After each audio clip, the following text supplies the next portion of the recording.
Hey friends, it's your boy SVH coming at you with today's bowl of Saki by Hazrat Khan for August 2nd, 2024. The same herb planted in various atmospheric conditions will vary in form accordingly, but will retain its characteristics.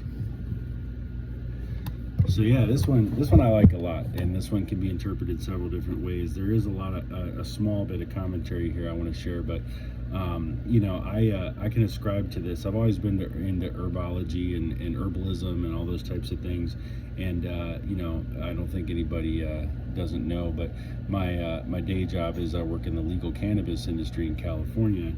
And so I understand about the same herb being planted in various atmospheric conditions.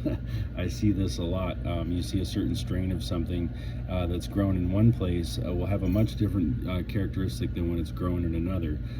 It still may retain the same characteristics of the terpene profiles, the cannabinoids, some of the medicinal benefits may still be there. But there will be quite a difference if you look at the atmospheric conditions. So we talk about outdoor versus indoor, those types of things as an example. But just a really good example of this.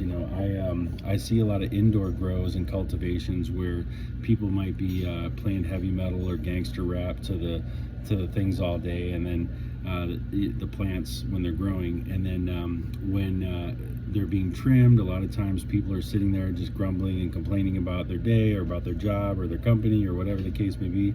And I think about the vibration and the energy that ends up around the plant, and is it really giving that healing vibe, or is it really something that has more of a negative feel to it because of all the vibrational frequencies that they've been, or the atmospheric conditions, you could say, that the herb has been grown in. So I can really speak to this one very clearly, and I typically keep those worlds very separate. So I'm not condoning or telling everybody to go out and use that particular herb, but I am saying that the same herb planted in various atmospheric conditions will vary and form accordingly, but will retain its characteristics. And so with that said, it very much attains to the human being too, the soul. Our soul is born into this body, and we might be in different regions, different parts of the country, different countries altogether, different places. Some of us have good family lives, some of us had bad family lives, some of us had poor conditions, some people middle class, some people were more fortunate and lived a good upbringing financially and things like that. So again, different atmospheric conditions change the form, right? But the characteristics are still there. The soul is still the soul, and your soul was still sent here for a purpose. And regardless of the conditions that you grew up in or were surrounded by or exposed to, I guess is what I was trying to say there, would also be very much would very much have a effect on the form that you have taken in life. And but the characteristic is still there. So it's really important for you to understand that no matter what you've been through, or where you grew up, or how you grew up, or what situations or conditions have been thrust upon you in life, you have the ability to still retain those characteristics. Those characteristics are still there, and so those properties within. So yeah, just wanted to relate that to the soul and the spirit, and to share a little commentary from Murshid here. Wisdom is the ultimate power. In wisdom is rooted religion, which connotates